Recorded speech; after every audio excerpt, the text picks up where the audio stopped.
ये इधर, ये इधर, ये इधर। यही हुआ इस साल नीट के पेपर में कि इससे ये क्यों बना है। उसने इस बार ये पूछ लिया, फिजिक्स का पेपर पूरा इस पर आया।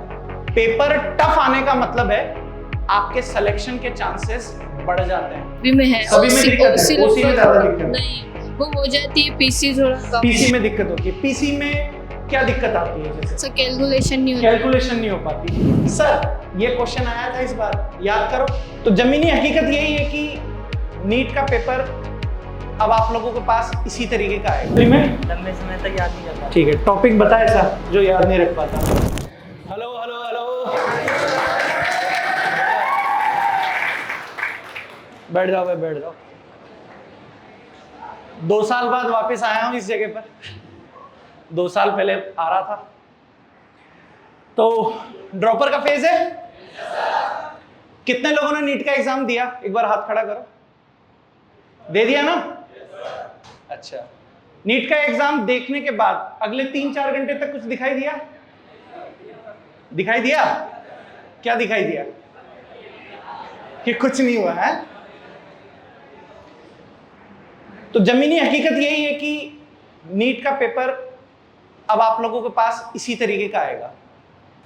और ये एक अच्छी बात है, बहुत अच्छी बात है, अच्छी भी नहीं बहुत अच्छी बात है कि पेपर को इसी तरीके से आना चाहिए था। अब आप में से बहुत सारे बच्चे बोलेंगे कि नहीं सर, हमारे लिए तो यह बुरी बात बोल रहे हो कि पेपर टफ आ गया। गलत सोच रहे हो आप, बहुत गलत। पेपर टफ आने का मतलब है आपके सिलेक्शन के चांसेस बढ़ जाते हैं। ये एक सिंपल सा रूल याद रखना। अगर आप ये सोच रहे हो कि पेपर सर टफ आ गया है, हम लोगों के नंबर कम हो गए हैं, सर हमारा सिलेक्शन नहीं होगा, एकदम गलत सोच रहे हो आप। एकदम ही गलत सोच रहे हो। अगर पेपर टफ आया है तो वो जितने लोग बैठे थे, 20 लाख 25 लाख जितने भी स्टूडेंट बैठे थे ना, सबके लिए टफ आया है, सबके लिए। ठीक है, तो अगर आप में से किसी के इस एग्जाम के अंदर जिसका फर्स्ट, अच्छा पहला ड्रॉप किस किस का था जिसने पहली बार एग्जाम दिया? हाथ खड़े करो।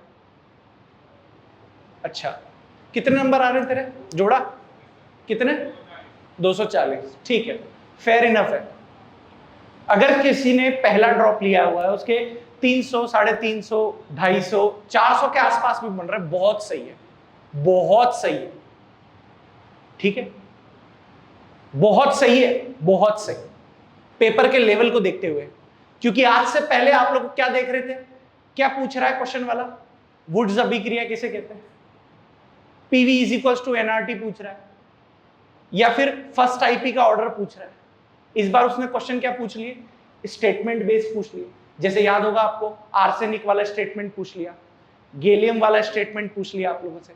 ठीक है, केमिकल काइनेटिक्स का ऊष्माक्षेपी ऊष्माशोषी वाला ग्राफ पढ़ाते हैं ना आपको, वो ग्राफ से क्वेश्चन आ गया। ठीक है, इसके अलावा ऑर्गेनिक केमिस्ट्री में 2 क्वेश्चन ऐसे आए जिसमें सभी लोगों का मतभेद था। याद है ग्रिग्नार्ड वाला? कुछ लोगों ने कीटोन लगाया है, कुछ लोगों ने एल्कोहल आंसर लिया है, लेकिन उसका एक्यूरेट आंसर क्या है? कीटोन है।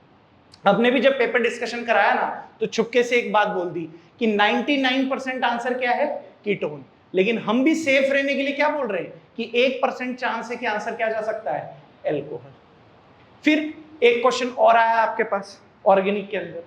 कौन सा क्वेश्चन आया? कोई बता सकता है मुझे? जो लफड़े वाला क्वेश्चन था। सारे लफड़े वाले थे, ऐसा तो बिल्कुल भी नहीं था। एक क्वेश्चन और था आपके पास। ठीक है, तो उसमें भी थोड़ा सा ड्रामेस्टिक था। तो मुद्दे की ये बात है कि आप लोगों को हताश होने की जरूरत बिल्कुल भी नहीं है। पहली चीज तो कि सर हम क्या करेंगे। अच्छा, दूसरी चीज, हम खुद ही इस मानसिकता से ग्रस्त हैं कि हम हिंदी मीडियम के हैं भाई। हम लोगों पर ध्यान कम दिया जाता है कंपैरिजन टू अदर मीडियम के बच्चे। आपको यह जानकर बेहद आश्चर्य होगा कि जितने भी आप टीचर देख रहे हो, चाहे आप ऑफलाइन के टीचर देखो, चाहे आप ऑनलाइन के टीचर देखो, ठीक है, हम सारे के सारे हिंदी मीडियम के पढ़े हुए हैं। आपको क्या लगता है, अभी मेरी एज जितनी है, डेफिनेटली आप लोगों से तो 15 साल 16 साल बड़ा हूं मैं, तो 15-16 साल पहले इतनी ज्यादा इंग्लिश मीडियम के स्कूल थोड़ी ना थे जहां मैडमें ऐसे पहनती थी कि ऐसा बोलती थी कि चलो मंडे को आएगा पास्ता, ट्यूसडे को आएगा हमारे पास चाउमीन, वेनेसडे को आएगा भैया बर्गर। ऐसी गड़बड़ नहीं थी। सारे हम लोग हिंदी मीडियम के ही टीचर हैं, सब। ये मैं आपको बोल रहा हूं, चाहे ऑफलाइन हो चाहे ऑनलाइन हो, सब हिंदी मीडियम के पढ़े हुए। अंतर क्या होता है, जैसे आपने कई डिपार्टमेंट देखे होंगे, जैसे इंडियन क्रिकेट टीम में नहीं होता है, किसी को ओपनिंग करने के लिए भेजा हुआ है, किसी को मिडिल ऑर्डर के लिए भेजा हुआ है, किसी को लोअर मिडिल ऑर्डर के लिए भेजा हुआ है। प्लेयर तो सारे ही है ना, अरे प्लेयर तो सारे ही है, बस सबकी पोजीशन अलग अलग डिसाइड करी हुई है कि भैया आपको यहां खेलना है, आपको यहां खेलना है, आपको यहां खेलना है। तो सिमिलरली सारे टीचर इक्वल है, सबके सब इक्वल है, और सब हिंदी मीडियम से पढ़े हुए, कोई प्रॉब्लम नहीं आती है। मैंने CSIR नेट फाइट किया हुआ है, गेट फाइट किया हुआ है। आप देखेंगे अगर गूगल पे, मैं हमेशा ये बोलता हूं क्योंकि हिंदी मीडियम बच्चे क्या सेल्फ डाउट में रहते हैं, आप गूगल पर मेरा नाम डालना RPMT 2012, आप लोग जिस एग्जाम की तैयारी कर रहे हो उसमें सेलेक्ट होने के बाद मैंने छोड़ दिया। क्यों? कुछ और रीजन थे, छोड़ दिया। आप जिस एग्जाम में सिलेक्शन होने की तैयारी कर रहे हो, सेलेक्ट होकर आप गूगल पर डालना, मेरा नाम आ जाएगा, आपको रैंक भी आ जाएगी, नंबर भी आ जाएंगे, सब कुछ आ जाएगा। छोड़ दिया, उसको बैठ कर रोते थोड़ी ना रहेंगे, नया स्टार्ट करेंगे, न्यू बिगनिंग करेंगे। अच्छा, आप सोच रहे हो कि सर आज आप भाषण देने के लिए क्यों आए हो? वैसे मुझे भाषण देने का कोई शौक नहीं है, मेरे को तो कुछ कहना होता है तो रोस्ट कर देता हूँ मैं, पता है ना तुमको। हाँ, भाषण देने का कोई शौक नहीं है मुझे, बस जो मुद्दे की बात है ना, अक्सर मेरे पास, मैं आज आया ही इसलिए हूँ क्योंकि मेरे पास डिफरेंट सोशल मीडिया की साइड से बहुत मैसेज आते थे कि सर मैं डिप्रेस्ड हूँ, मैं क्या करूँ, मेरा तीसरा ड्रॉप है, ये है वो है। अच्छा, कुछ मैसेज ऐसे आते थे कि सर मेरी महिला मित्र के तो 150 ही आ रहे हैं, मेरे 149 आ रहे हैं, मैं क्या करूं? उसमें भी डिप्रेशन है, ठीक है, उसमें भी डिप्रेशन है। तो देखो ये सारी चीजें हैं ना सबके साथ, सिर्फ आपके साथ ही नहीं है, सबके साथ है। पहली चीज, सबसे पहले अपने आप पर सेल्फ डाउट करना छोड़ दो। हिंदी मीडियम, इंग्लिश मीडियम जैसी कोई भी चीज नहीं एग्जिस्ट करती। अगर आपके अंदर कैपेबिलिटी है तो आप सब कुछ कर सकते हो। एक छोटा सा एग्जांपल और देता हूं, उसके बाद मुख्य पॉइंट्स पर आऊंगा मैं। आपने एक नाम सुना होगा, डूंगाराम चौधरी, सुना है? जिसने नहीं सुना है वो गूगल पर डालकर देखना, डूंगाराम चौधरी। कोई सोच सकता है हिंदी मीडियम का बच्चा IIT एडवांस के अंदर पहली रैंक लेकर आए? कोई सोच सकता है? कोई नहीं सोच सकता। 2003 या 2004 की बात है या अर्ली 2000 की बात है, डूंगाराम चौधरी एग्जाम देता है, एडवांस का पेपर क्रैक करता है और गांव में जाके खेती बाड़ी कर रहा है। उसको कोई मतलब नहीं है कितनी रैंक आएगी, क्या आएगा, हाँ उसको ये पता है कि मेरा सिलेक्शन हो जाएगा। जेई एडवांस का रिजल्ट आता है, कोटा की जितनी बड़ी बड़ी कोचिंग थी सब अपने अपने रैंकर्स का डाटा निकाल रही है कि इस बच्चे की ये रैंक है, उस बच्चे की ये रैंक है, सब अपना अपना डाटा निकाल रहे हैं, ठीक है। हाँ, उस कोचिंग में पता लगा कि भैया ये लड़का है, फिर फोन मिला उसको, फोन मिलाया गया तो पता लगा उसके घर पर टेलीफोन ही नहीं है। फिर पंचायत फोन मिलाया गया कि भैया कहाँ है, तो उसके पापा आते हैं और उसके पापा ये कहते हैं कि सर रैंक वैंक का तो क्या पता हमको, नौकरी लग जाएगी कि नहीं लग जाएगी 15-20 हजार की। IIT advance first rank. ये जो तुम पेपर चिल्ला रहे हो ना फिजिक्स के पेपर में कि ये हो गया वो हो गया, IIT एडवांस का एक क्वेश्चन इजिकल टू में नीट 2025 का पूरा फिजिक्स। IIT एडवांस का एक क्वेश्चन इक्वल टू नीट 2025 का पूरा पेपर फिजिक्स का। इतने टफ होते हैं। अगर अब अभी मेरे से आप कोई नया क्वेश्चन, अच्छा IIT एडवांस की खास बात है रिपीट क्वेश्चन बहुत कम होते हैं, 100 में से 5% चांस है कि IIT के क्वेश्चन रिपीट होंगे। आप लोग इस साल फंसे क्यों पेपर में? क्योंकि इस बार नीट ने रिपीट वाले क्वेश्चन नहीं डाले। हम लोग खुद बोलते थे कि PYQ करो, PYQ करो, PYQ करो, लेकिन इस बार नीट ने PYQ नहीं डाले। और आईआईटी एडवांस की खास बात यही रहती है कि वो PYQ बहुत कम डालता है। हर एग्जाम में फ्रेश क्वेश्चन बनता है, और फ्रेश क्वेश्चन तभी आएंगे आपको जब आप बुक्स पढ़ोगे, और जब उसको पता चला ना कि उसकी रैंक फर्स्ट है। ठीक है, आजकल फर्स्ट रैंक आ जाती है ना, तो लोग बागों को ऑडी मिल जाती है कि ऑडी वोडी। वो आदमी कैसा आ रहा है? वो आदमी ऑटो में लटकता हुआ आ रहा है कि फर्स्ट रैंक है। आज उसकी जितनी सैलरी है ना, वो हर साल एक नई कोचिंग खड़ी कर सकता है। उसकी जो सैलरी है, उसके पिताजी आज भी गांव में खेती कर रहे हैं, और वो आदमी अब इंडिया में है नहीं, यूएस है वो, हिंदी मीडियम। वही किताबें उसने भी पढ़ी, कोई बुक सॉल्व नहीं करी। हम बोलते हैं ये कर ले, वो कर ले, ये कर ले, कोई बुक सॉल्व नहीं करी। तो एट द एंड मुद्दे की बात यह है, सिलेक्शन के लिए चाहिए आपको खुद पर भरोसा। सबसे पहली चीज, अगर आप खुद पर ही भरोसा नहीं कर रहे हो ना, तो दुनिया के कोई भी मास्टर से आप पढ़ लो, आपको कोई ये नहीं बोल पाएगा कि आपका सिलेक्शन हो जाएगा, जब तक आप खुद पर भरोसा नहीं कर सकते। सेल्फ डाउट करना छोड़ दो। सेल्फ डाउट कि हमसे हो पाएगा नहीं हो पाएगा। आप में से अभी मैं बोल दूं, आधे बच्चे तो यही सोचते हैं, यार फिजिक्स में है ना 30 क्वेश्चन सही हो जाए, अपने तो 35 क्वेश्चन सही हो जाए, बायोलॉजी संभाल ही लेंगे, 90 में से 80-85 तो संभाल ही लेंगे, केमिस्ट्री में 40 तक हो जाए कैसे ना कैसे, फिजिकल के कम आ जाए, IOC के ज्यादा आ जाए, OC के ज्यादा आ जाए, संभाल लेंगे। या कुछ बच्चे कहते हैं कि कैसे ना कैसे 600 आ जाए, बस कहीं ना कहीं इधर उधर संभाल लेंगे। ऐसा नहीं होता। आप मैक्सिमम के लिए टारगेट करो, मैक्सिमम। बीच में क्या होगा क्या नहीं होगा छोड़ो ना यार। मैंने छोड़ दिया मेडिकल कॉलेज, मैंने छोड़ दिया मेडिकल कॉलेज, अब मैं जिंदगी भर यही रोता रहूं कि यार मैंने छोड़ दिया। अगर मैं उसी को बैठ के रोता रहता ना, सही बता रहा हूं, मैं डिप्रेशन का शिकार हो जाता और कचौरी पकौड़ी की दुकान खोल के बैठा होता। ठीक, लाइफ में आगे बढ़ना सीखो, जो हो गया वो हो गया। ठीक है, अभी आपको भले ही लग रहा होगा कि मैं भाषण दे रहा हूं, ये भाषण नहीं, ये प्रैक्टिकल बात है जो मुझ पर बीती है। आप लोग क्या डिप्रेशन में आओगे?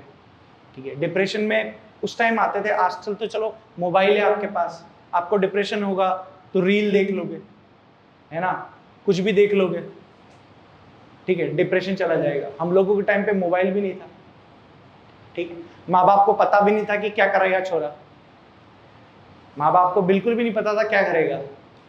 हमें पता था यार कुछ ना कुछ करेंगे, अगर ईमानदारी से मेहनत करिए तो रिजल्ट कहीं ना कहीं जरूर आएगा। समझ में आ रही है इतनी बात? तो पहली चीज, सेल्फ डाउट नहीं होना चाहिए। कोई भी हिंदी मीडियम का बच्चा कभी भी ये नहीं बोलेगा एटलीस्ट एक दूसरे से कि भाई मेरा सिलेक्शन होगा या नहीं होगा। सिलेक्शन पढ़ने से होता है, सिलेक्शन सिर्फ और सिर्फ पढ़ने से होता है। सिलेक्शन में आपका योगदान है 95%, मेरा योगदान है 5%। लोग बाग बोलेंगे कि टीचर ने मार्गदर्शन किया, मैं आपको बोल रहा हूं मेरे लिए मेरा योगदान आपके सिलेक्शन में सिर्फ और सिर्फ 5% है। आपके सिलेक्शन में आपका योगदान है 95%। मैं कितना ही अच्छा पढ़ा दूं, अगर स्टूडेंट अच्छा नहीं है तो मेरे पढ़ाने का कोई भी मतलब नहीं है। अब देखो, ये सारी चीजें मैं इसलिए बोल रहा हूं क्योंकि आप में से बहुत सारे बच्चों के अभी बाहर थे तो यही क्वेश्चन थे कि भाई सर हम कैसे करें, क्या करें। अब ईमानदार से बताओ, कितने लोगों को ये लगता है कि फिजिक्स टफ आई थी और हम लोगों ने ये चीजें कंसेप्ट वाइज नहीं पढ़ी थी? कितने लोगों को लगता है? एक बार हाथ खड़े करो। कंसेप्ट वाइज बोला है मैंने कि ये चीजें आपकी कॉपी में नहीं थी या किसी ने नहीं बताई थी, सबने पढ़ी हुई थी, ठीक है। कितने लोगों को ये लगता है, ईमानदारी से बताना, हमने प्रैक्टिस नहीं करी? तो आपका आंसर आपके सामने है, आप लोगों ने प्रैक्टिस नहीं करी। और बिना प्रैक्टिस के कोई भी सब्जेक्ट ले लो आप, कोई भी नहीं कर सकते। सर प्रैक्टिस के लिए क्या करेंगे? क्या हम बुक्स खरीदें? मार्केट में इतनी इतनी तरह की बुक्स हैं, इतनी बुक्स खरीदनी है क्या? जरूरत ही नहीं है यार। आपके मॉड्यूल्स हैं, आपके क्लास नोट से क्वेश्चन है, आपके डीपीपीज हैं।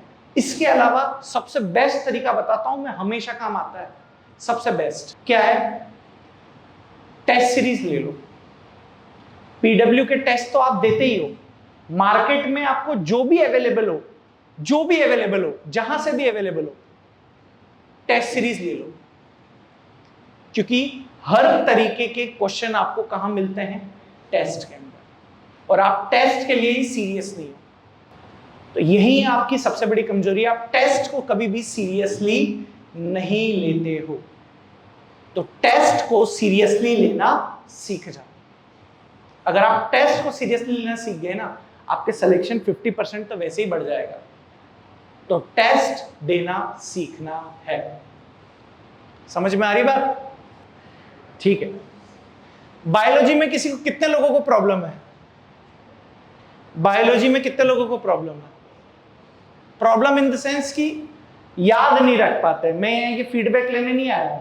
बायोलॉजी में हम लंबे समय तक चीजों को याद नहीं रख पाते। हाँ, आ गया। अरे सेलिब्रिटी बना रहा हूं तेरे को, पागल है क्या? आजा, डर मत। हाँ। क्या नहीं कर पाता बायोलॉजी में? लंबे समय तक याद नहीं कर पाते। ठीक है, टॉपिक बता ऐसा जो याद नहीं रख पाता। सर बहुत सारे हैं। बहुत सारे में कौन सा? एक बता कोई। मैंने भी पढ़ी है बायोलॉजी। बता बता। सर हैं, फर्स्ट चैप्टर ही है उसमें। फर्स्ट चैप्टर कौन सा? जीके का? नहीं, सेल। Cell bio. हम्म। अच्छा, सेल बायो। बालक का कहना है कि मैं याद नहीं रख पाता। सेल बायो में क्या याद नहीं रख पाता? मोज़ेक मॉडल, नहीं वो तो याद है। वो याद है? हाँ सर, और? जैसे प्लास्टिड है, उसके 3 टाइप्स होते हैं, तो वो भूल जाता हूँ, बार बार रिवाइज करना पड़ता है। आप बायोलॉजी को किस तरीके से पढ़ रहे हो? एनसीईआरटी से रीड करके। जबकि बायोलॉजी सब्जेक्ट है डायग्राम से पढ़ने का। आप में से जितने लोगों को डायग्राम समझते हो ना? समझ रहा? कौन सा डायग्राम समझ रहा? डायग्राम से मेरा मतलब है कि अगर आप बायोलॉजी को डायग्राम वे में याद करोगे ना, और जितने सुंदर डायग्राम आपकी कॉपी में होंगे और आप डायग्राम को बार बार रिवाइज करोगे, उतने लंबे समय तक आप बायोलॉजी को याद रख पाओगे। सिंपल सा लॉजिक है। बायोलॉजी को अगर आप थ्योरी के रूप में पढ़ोगे ना, कभी याद नहीं होगी। अच्छा, केमिस्ट्री में आते हैं आप। केमिस्ट्री में कितने लोगों को दिक्कत है? ईमानदारी से, अरे बिंदास, चलो एक एक कर। दिक्कत है, एक एक करके। कन्या से, इस बार कन्या का नंबर लेते हैं। कन्या बताओ, ओसी, पीसी एंड आईओसी में किस में दिक्कत है सबसे ज्यादा? सभी में है। सभी में दिक्कत है, ओसी में ज्यादा दिक्कत है। नहीं, वो हो जाती है, पीसी थोड़ा कम। पीसी में दिक्कत होती है। पीसी में क्या दिक्कत आती है? जैसे सर कैलकुलेशन नहीं होती। कैलकुलेशन नहीं हो पाती। ठीक है, तो बालिका का कहना है कि पीसी में कैलकुलेशन में आपको दिक्कत होती है। फॉर्मूला याद है? अभी कौन सा पीसी में कौन सा चैप्टर चल रहा है अभी? मोल कंसेप्ट, पक्का? तो बालिका को मोल कंसेप्ट में समस्या है। चलो एक रिएक्शन दे रहा हूं मैं तेरे को, ठीक है? सबसे basic, N2 plus 3H2 gives, या चलो इसको ऐसे कर देते हैं, गिव्स 2NH3। ठीक है? अब मैं आपसे पूछ रहा हूं कि चलो गिवन मास है आप लोगों के पास, N2 के लिए ले लिया आप लोगों ने 28 ग्राम। ठीक है? तो अब आप मुझे ये बताओ, NH3 गैस का वॉल्यूम कितना होगा?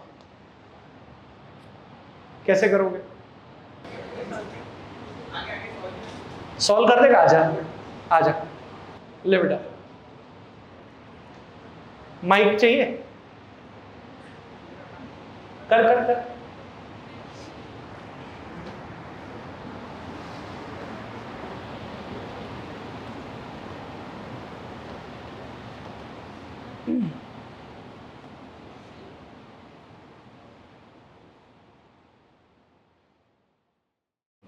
ठीक है, अब एक तो ये है भाई, कितने लोगों को कुछ समझ में आया? मुझे आया, मुझे भी नहीं आया। अब बताता हूं, देखो एक मिनट। प्रॉब्लम ये नहीं है, देखो प्रॉब्लम ये नहीं है कि आप आंसर तक क्या कर रहे हो। आंसर तो आप किसी भी मेथड से ले आओगे। आंसर अभी इसी क्वेश्चन को 3-4 मेथड से आप कर सकते हो। पहला मेथड क्या है? पहला मेथड ये है भाई, देख इधर, यहां 2NH3 है। सबसे इजी मेथड, सबसे क्विक मेथड, लिमिटिंग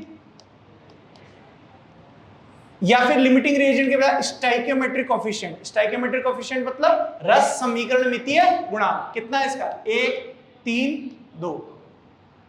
अब क्या करना है? कुछ नहीं, मोल ऑफ N2 बटे में इसका रस समीकरण मितीय गुणांक बराबर मोल ऑफ H2 बटे में इसका रस समीकरण मितीय गुणांक, मोल ऑफ NH3 बटे में इसका रस समीकरण मितीय गुणांक।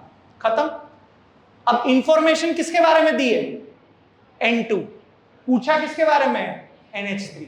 यानी मतलब किससे होगा? N2 और इस बीच वाले से कोई भी मतलब। N2 कैसे लिखोगे sir? Weight in gram of N2 divided by molecular weight of N2। N2 में क्या है? 1। यहां हमको वॉल्यूम पूछा है। ये भी गैस है, ये भी गैस है, ये भी गैस है, तो गैसों के बीच में डायरेक्ट रिलेशन दिया जा सकता है। अगर यहां लिक्विड आ जाता तो हम डायरेक्ट रिलेशन नहीं दे सकते। लिक्विड आ जाए तो उसके लिए किसकी आवश्यकता होती है? डेंसिटी यानी घनत्व की। अब बताओ, इसके लिए मोल की जगह मैं क्या लिख सकता हूं? V इन लीटर अपॉन में 22.4 लीटर इनटू में, खत्म आंसर। ये कितना दिया है आपको? 28। ये कितना दिया है? 28। वॉल्यूम आपको निकालना है 22.4 इंटू 2, कट गया, वॉल्यूम कितना आ गया? 44.8। खत्म। तरीके कोई से भी हो सकते हैं। एक तरीका और ले, एक तरीका और। ये तो डायरेक्ट आ गया, इससे आंसर क्विकली निकला कि नहीं निकला? यस। एक तरीका और है। कौन सा एक तरीका? आप ऐसे भी लिख सकते हो, ये 1 मोल दिया है ना, तो ये कितने मोल बनेगा? ये 1 मोल है तो ये कितना है? 2। और 1 मोल में कितना लीटर आयतन होता है? 22.4। तो 2 में कितना आएगा? खत्म। 2 तरीके हो गए। तीसरा और ले। तीसरा डायरेक्ट। 1 मोल नाइट्रोजन का वेट कितना होता है? 28। तो 2 मोल का कितना हो जाएगा? 2 इंटू इसका जो भी रहेगा, वेट निकाल लो। वेट निकालोगे ना, इसका 1 मोल का वेट कितना हो गया? 28। 1 मोल का वेट होता है 17, तो 2 का कितना हो जाएगा? 34।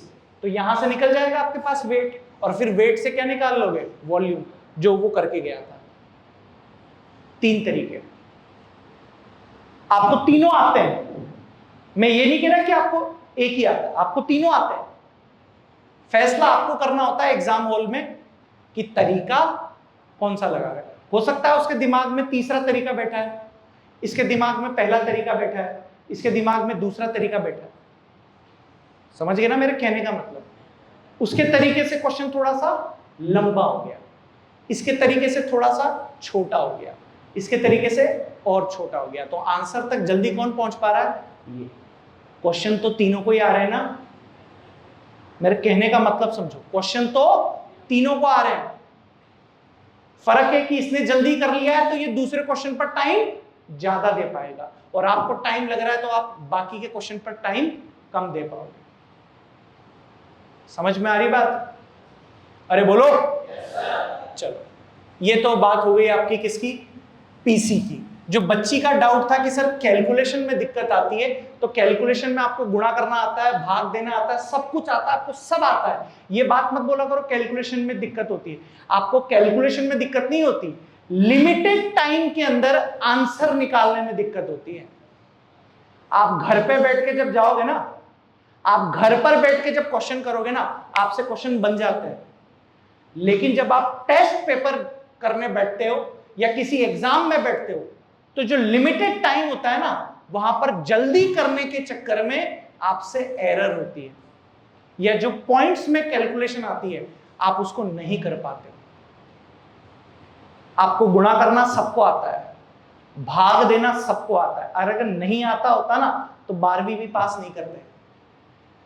तो ये बात छोड़ो बोलना कि कैलकुलेशन में दिक्कत नहीं है, लिमिटेड टाइम के अंदर आप लोगों से सवाल सॉल्व नहीं होता है।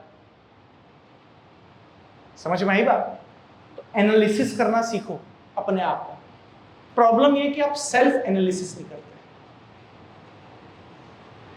तो कैलकुलेशन का जो डाउट है कन्या आपका, वो यही है कि आप लिमिटेड टाइम में नहीं कर रहे। गुणा करना आता है, भाग देना आता है, तो फिर कौन सी कैलकुलेशन है? आप लिमिटेड टाइम के अंदर ये नहीं पता लगा रहे हो कि आपको तरीका कौन सा अप्लाई करना है और उसको करना किस तरीके से। समझ में आ गई बात? चलो ओसी की बात कर लेते हैं, मेरा फेवरेट है, ठीक है? ओसी सबसे फेवरेट है। चलो रिएक्शन सबने पढ़ी हुई है कि थोड़ी थोड़ी सी? कन्याओं, फर्स्ट ड्रॉप है ना सबका कन्याओं में से? पक्का? देखो एक छोटा सा क्वेश्चन देकर बताता हूं तुमको, थोड़ा आइडिया लग जाएगा, देखते हैं कितने लोगों को आता है। छोटा सा ही दूंगा मैं, ज्यादा बड़े क्वेश्चन देता भी नहीं हूं, तुमको तो पता है, पता है ना? चलो देखते हैं। चलो मेंडियस रिएक्शन आया ना इस साल? अरे बोलो। देखो अभी तो छोटा सा ही क्वेश्चन दिया है मैंने, ज्यादा बड़ा क्वेश्चन नहीं है। अब ईमानदारी से बताओ कितने लोगों को ये क्वेश्चन समझ में आ रहा है? ईमानदारी से पहले तो ये बताइए क्या है एल्काइन? बहुत बढ़िया। क्या है एल्काइन में? एथाइन। सामने क्या दिया हुआ है? ये और अच्छे तरीके से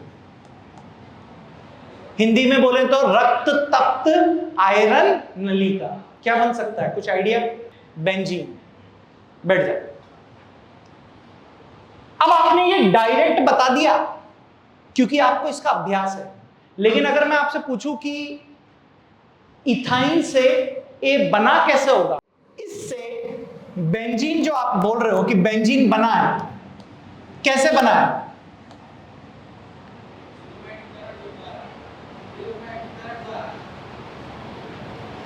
अब आपको आंसर पता है, लेकिन आपको इसका प्रोसेस नहीं पता है। प्रोसेस मैं आपको बता देता हूं, चक्रीय बहुलीकरण के द्वारा। इथाइन से बेंजीन कैसे बनेगा? चक्रीय बहुलीकरण के द्वारा। याद करो, ऐसा आपको पढ़ाया गया होगा जहां भी आप पढ़े हो। याद आ रहा है कुछ? ये इधर, ये इधर, ये इधर।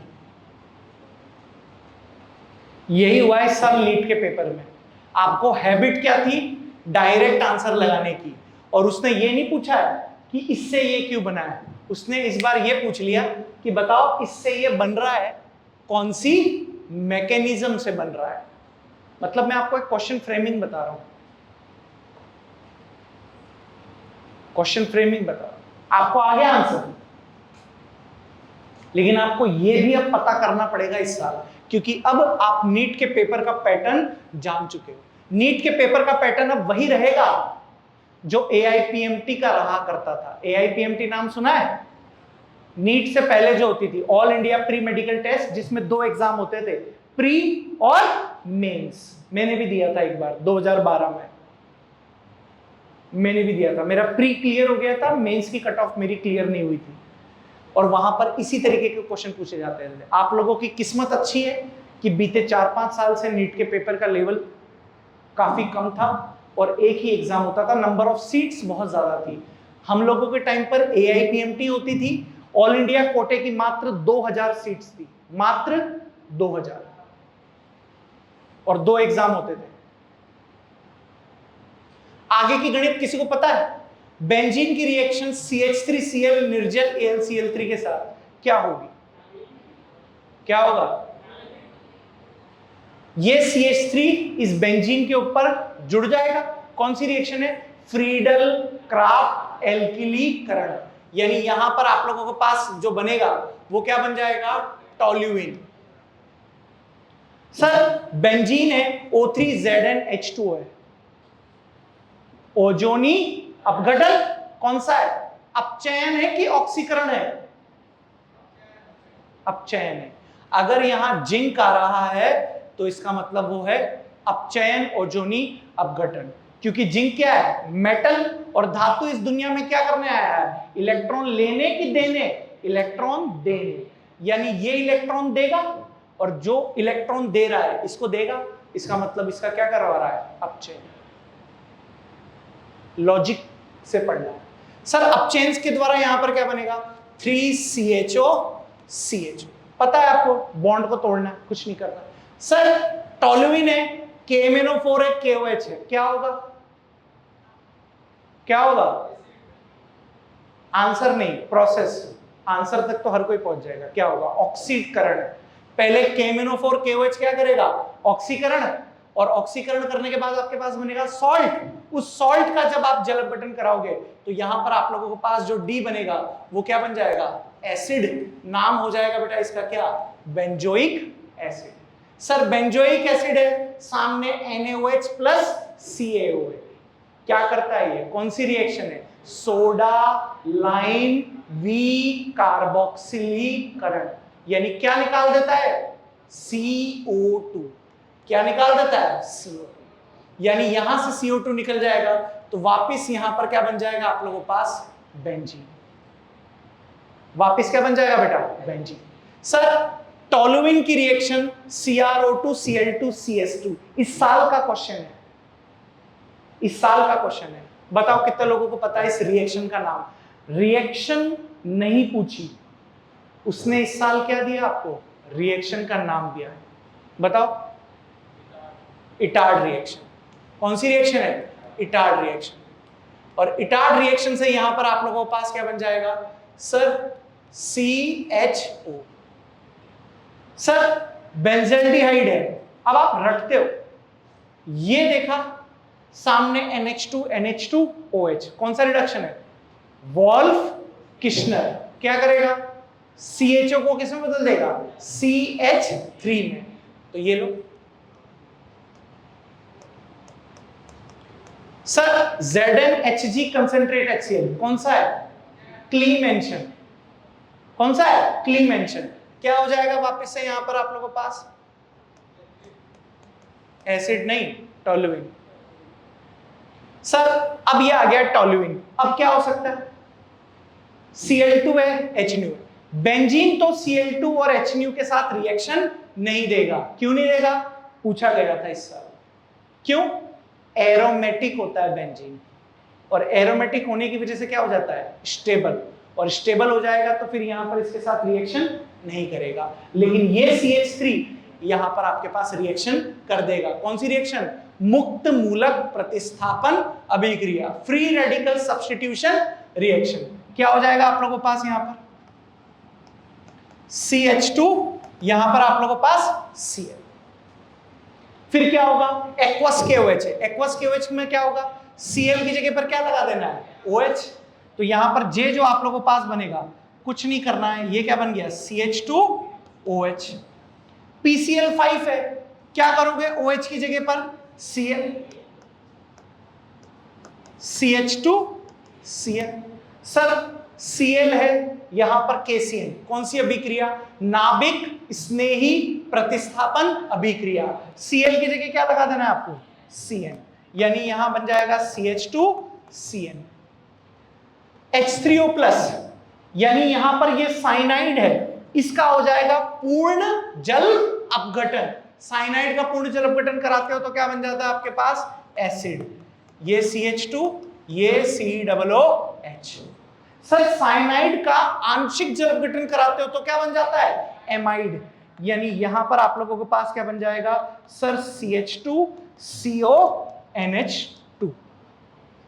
सर ये Cl है, यहां NaI एसीटोन है, याद करो NaI एसीटोन, स्वार्ट रिएक्शन या फिंकलस्टाइन रिएक्शन, फिंकलस्टाइन रिएक्शन, अगर मैं आपको फिंकलस्टाइन बोलता तो आप बता देते, लेकिन अभी मैंने ये लिखा तो आप में से बहुत सारे सोच रहे हो कौन सी रिएक्शन, इसका मतलब आपको याद है लेकिन आपको ये तरीका ही नहीं पता है कि हमको पहचान कैसे करनी है। यानी सर ये फिंकलस्टाइन रिएक्शन क्या हो जाएगा सर, Cl की जगह पर क्या लगा देना है बस, आयोडीन। सर OH है, सामने SOCl2, टार्जन की डार्जन, टार्जन या डार्जन, डार्जन। सर OH की जगह पर क्या आ जाएगा, Cl, OH की जगह पर क्या आ जाएगा, Cl। सर AgCN, साइनाइड की आइसोसाइनाइड, आइसोसाइनाइड, यानी Cl की जगह पर क्या लगाना है बस, Nc, Cl की जगह पर क्या लगाना है, Nc। सर ये क्वेश्चन आया था इस बार, याद करो, 2 डिग्री बेंजोइल परऑक्साइड में यही तो था, ऐसा ही तो था, बस वहां 5 कार्बन की रिंग बनी हुई थी और वहां आइसोसाइनाइड का रिडक्शन कराओगे तो क्या बन रहा था आपके पास, 2 डिग्री एमाइन। क्या बन रहा था, 2 डिग्री एमाइन, यानी CH2NH CH3।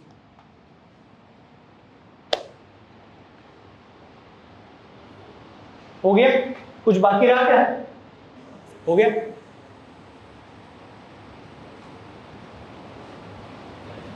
हो गया ना, आप ही लोगों ने आंसर दिए ना, मैंने तो दिए नहीं इतने, आप ही लोगों को आता है ना। तो कहने का मतलब है जब मैं करा रहा हूं तो आप आंसर क्यों दे रहे हो, और जब आप एग्जाम देने बैठते हो तब आपसे सॉल्व नहीं होती।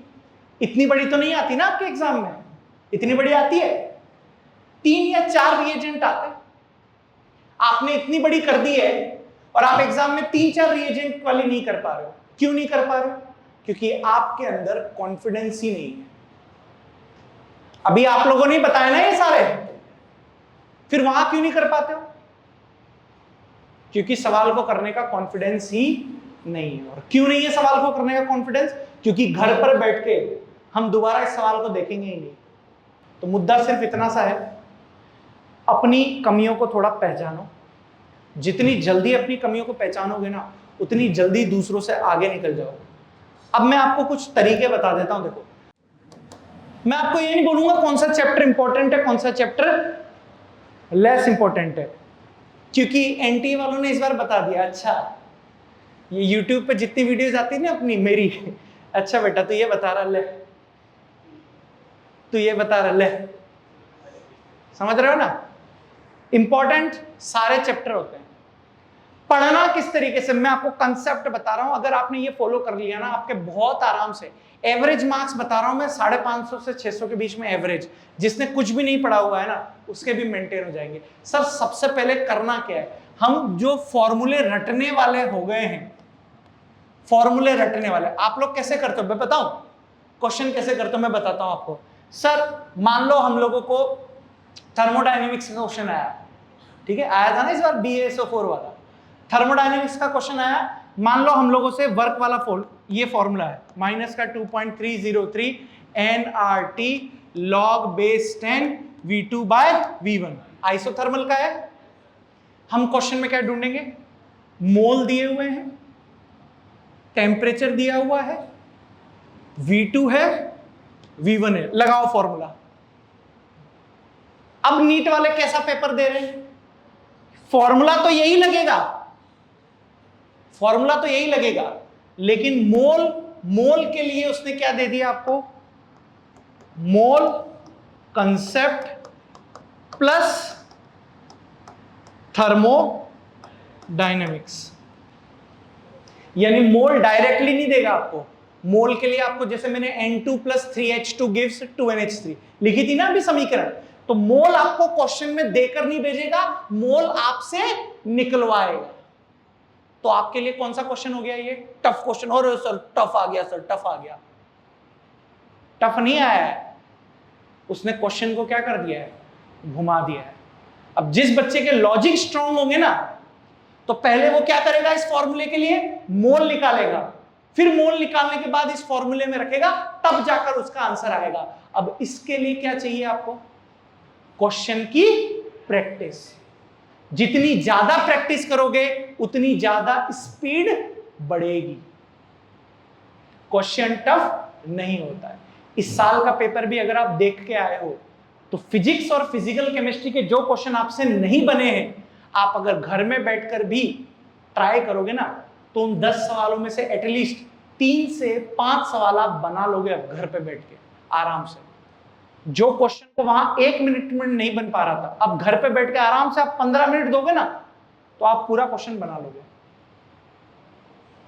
तो सिर्फ फॉर्मूले पर अब पीसी नहीं चलेगी। अगर आप ये सोचकर बैठे हो कि सिर्फ फॉर्मूला करके आपके एग्जाम पैटर्न को देखते हुए सिर्फ फॉर्मूले से पीसी चलेगी, अब फॉर्मूले से पीसी नहीं चलेगी।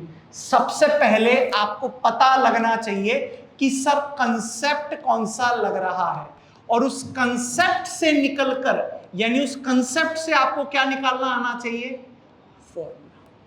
फिजिक्स का पेपर पूरा इस पर आया। फिजिक्स के पेपर में पहले आपसे डेरिवेशन करवाया गया है, उस डेरिवेशन से फॉर्मूला निकलवाया गया है, फिर उस फॉर्मूले में वैल्यू डालकर आंसर आया है। 3 चीजें एक साथ पूछी उसने, डेरिवेशन, फॉर्मूला और उस फॉर्मूले का एम्प्लीफिकेशन। सर दूसरी चीज, ग्राफ सेक्शन अब आप लोगों का स्ट्रांग होना चाहिए।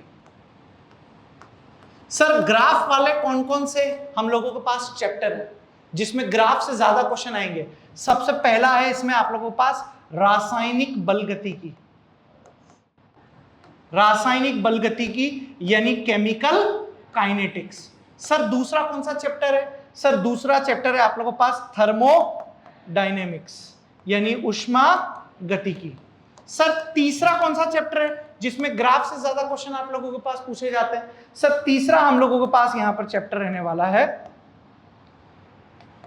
विलियन। सर विलियन में कौन से ग्राफ होते हैं? अरे यार तेने ध्यान ही नहीं दिया, हेनरी के लॉ में ग्राफ है, ठीक है। Ideal solution and non ideal solution में ग्राफ है। सर इलेक्ट्रोकेमिस्ट्री में जब हम तनुता पढ़ते हैं तो वहां पर ग्राफ है।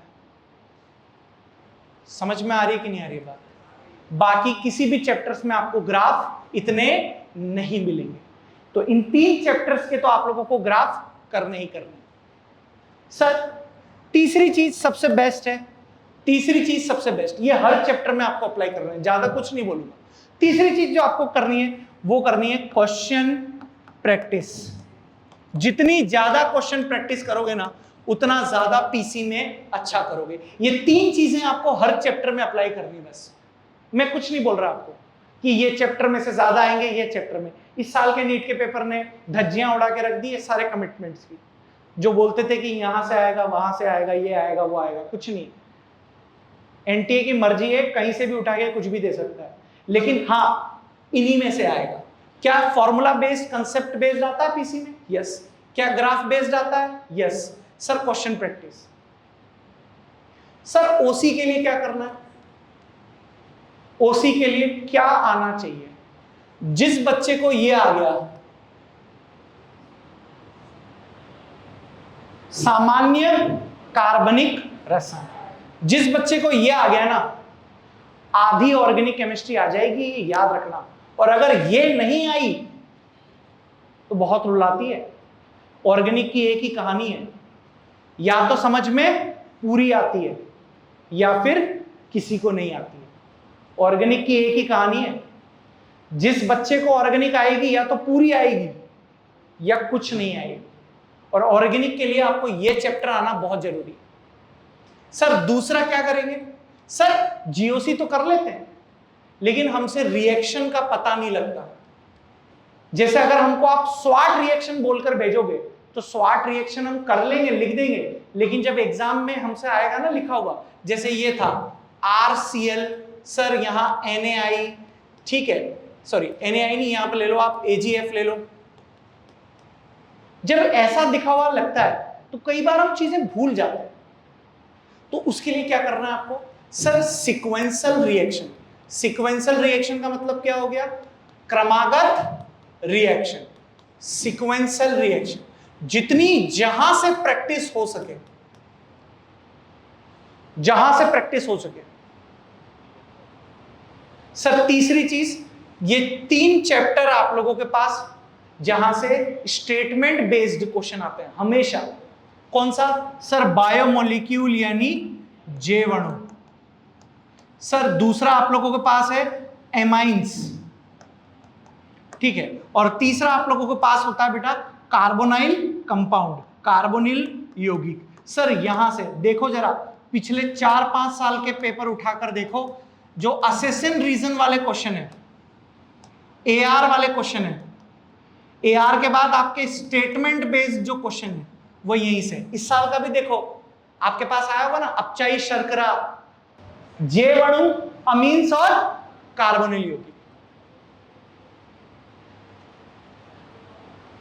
और ये कच्चा खिलाड़ी मत समझना कि सर आप ऐसे ही बोल रहे हो क्या फेमस होने के लिए, जितना फेमस होना है उतना हो चुका हूं। कच्चा खिलाड़ी मत समझना कि हल्के में लेकर ये आज मैं लिख के जा रहा हूं, या आप अगले नीट 2026 में मेरी बात को याद करोगे।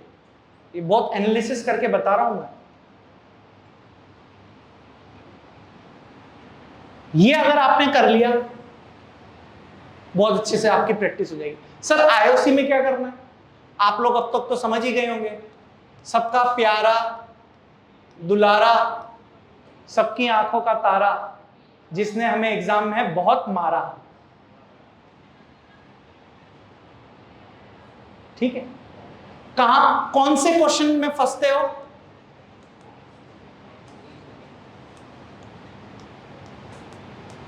पीरियोडिक टेबल सबका स्ट्रांग है, सबको पता है। केमिकल बॉन्डिंग सबका स्ट्रांग है, तो एग्जामिनर को भी पता है, क्योंकि डिटेल से हम यही पढ़ते हैं। पीरियोडिक टेबल देखो, अभी आप मस्ती से पढ़ते हो कि नहीं पढ़ते हो? एक एक अपवाद लिखते हो आपके, तो अरे वाह मजा आ गया, क्लियर है। लेकिन जब ये आता है एकदम से जीवन के सारे अरमान बिखर जाते हैं। खतरनाक चैप्टर। सर उसके बाद क्या करना है हम लोगों को? यहां से भी बाकी उपसह संयोजक, कोऑर्डिनेशन, और लास्ट में सर पीरियोडिक और केमिकल में क्या करना है? केवल और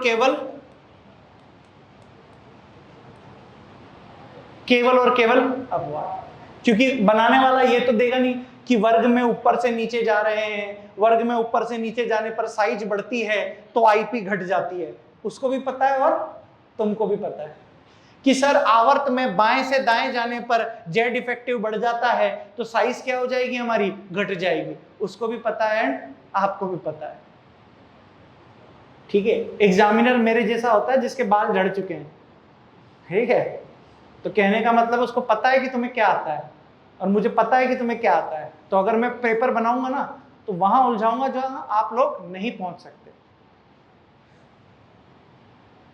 इतनी सी बात कर रही है। अगर आप इतना कर पाओगे मोर देन इनफ है केमिस्ट्री के अंदर। तो कोई लंबी चौड़ी कोई गणित नहीं है, कोई फालतू का मोटिवेशन नहीं है, कोई कुछ नहीं है। सीधी बात, क्लियर बात। इतना करोगे तो सक्सेस हासिल कर लोगे, नहीं करोगे फिर आपकी लाइफ है। एट द एंड फिर बोलूंगा, इतना सब करने के लिए भी आपको सेल्फ कॉन्फिडेंस बनाए रखना है। अभी आपको लगेगा 1 महीना में आपको लिख के दे रहा हूं, अभी आपके अंदर फुल जोश है।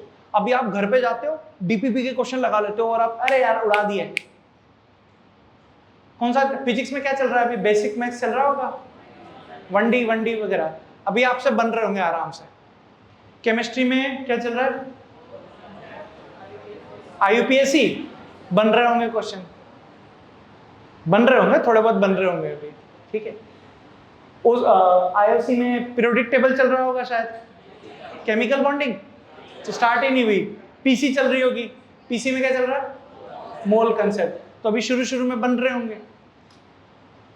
जैसे ही मिक्स क्वेश्चन आएंगे, मतलब मोल के बाद होगा आपका, फिर हो सकता है केमिकल काइनेटिक्स हो जाए, उष्मागतिकी हो जाए, सॉल्यूशन हो जाए, इलेक्ट्रोकेमिस्ट्री हो जाए। जैसे जैसे रजिस्टर भरेंगे आपके अंदर फिर दिक्कतें आना शुरू हो जाएंगी कि सर ये 1 रजिस्टर है, 2 रजिस्टर है, 6 रजिस्टर है, फिर बायोलॉजी है, फिर फिजिक्स है, उसके बाद घर वाले कुछ और बोल रहे हैं, सर दिवाली पर घर भी जाना है, उसके बाद होली भी आ रही है, सर उसके बाद न्यू ईयर पर पार्टी भी करोगे, ये भी करेंगे, फिर परीक्षा के 15 दिन पहले सर YouTube पर कोई ऐसी सीरीज ले आओ जिसको पढ़कर हम शून्य से शिखर तक पहुंच जाएं। फिर 10 दिन बाद सर कुछ ऐसे शॉर्ट नोट्स बता दो जिससे पढ़कर हम हासिल कर लें। 5 दिन के बाद कन्या बोलेगी सर क्या YouTube पर YouTube पे जैसे आखिरी नहीं होता महामंथन महारिविजन, वन शॉट उसके लिए अच्छा है जिसको पूरा का पूरा चीजें आती हैं और उसने सब कुछ पढ़ा हुआ है। वन शॉट उसके लिए अच्छा है। वन शॉट में आप ये सोचो कि मैं आज ही हूं, 4 मई को एग्जाम है और मैं 1 मई को रजिस्टर उठा रही हूं कि सर जो करा रहे हैं उसी में से आएगा। उसमें से 2-3 क्वेश्चन फंस सकते हैं, सारे फंसने की कोई भी गारंटी नहीं दे सकता। तो जमीनी हकीकत को समझो, आप लोग किसी से भी कमजोर नहीं हो। समझ में आ रही बात? आप लोग किसी से कमजोर नहीं हो। मेरी बात करूं ना तो मैं जब कोटा के अंदर ट्रेनिंग कर रहा था तो मेरे कुछ सीनियर्स थे, वो मजाक उड़ाते थे कि भाई क्या ही कर लेगा, ये क्या ही कर लेगा। मतलब सीनियर्स होते हैं ना, सीनियर टीचिंग में भी सीनियर्स होते हैं कोटा के अंदर, अरे ये क्या कर लेगा। आज उन्हीं के इंटरव्यू लेता हूं मैं, समझ रहे हो ना। तो कमजोर जो आपको मानते हैं ना उनको जवाब एक ही तरीके से दे सकते हो, सिलेक्शन से और अपनी काबिलियत दिखाकर। मजाक में मत लेना, ये सेशन सिर्फ इसलिए नहीं, मैं इसलिए आया था क्योंकि बहुत सारे बच्चों के, मैं यहां से आपके थ्रू उन सभी बच्चों तक ये संदेश देना चाह रहा था, आप किसी से कमजोर नहीं हो। मेरा ये सेशन, मैं यूट्यूब कर स्टूडियो में भी ये सेशन ले सकता था, आपके बीच आकर मैं ये देना चाहता था कि भाई पॉजिटिव रहो, ऑनेस्टी के साथ, ईमानदारी के साथ मेहनत करो। जो कमी है ना उसको पहचानो। कमी सबके अंदर है, मैं भी कोई 100% सही आदमी नहीं हूं, लेकिन अपनी कमियों को ईमानदारी से बताना सीखो, उन पर काम करना सीखो। जितना जल्दी आप उन कमियों को सुधार लोगे ना उतने जल्दी आपके सिलेक्शन के चांसेस बढ़ जाएंगे। मैं भगवान नहीं हूं, लेकिन हाँ मैं ये जरूर हूं, आप लोगों का दोस्त जरूर हूं। आप लोग मुझसे कोई भी बात शेयर कर सकते हो, सिलेक्शन ले लो। वैसे भी आपके पीछे पूरी दुनिया पड़ी है, इसका तो कुछ नहीं होगा, इसका तो कुछ नहीं होगा, तो बस ये करना है आपको, सिलेक्शन लेना। तो एक्टिवनेस रहो और ये कचौरी समोसे पिज्जा बर्गर कम खाओ, फ्रूट्स खाओ, बॉडी पर ध्यान रखो और स्ट्रेस नहीं लेना है बिल्कुल भी। समझ रहे हो? स्ट्रेस बिल्कुल भी नहीं लेना है कि सर वो ऐसा है ये ऐसा है, अबे जो होगा देख लेंगे। इस माइंडसेट से उतरना है, पॉजिटिव थिंकिंग के साथ, नेगेटिव लोगों से दूर रहो। ठीक है, मेरी बात समझ रहे हो? ठीक है, कमजोर मानना छोड़ो।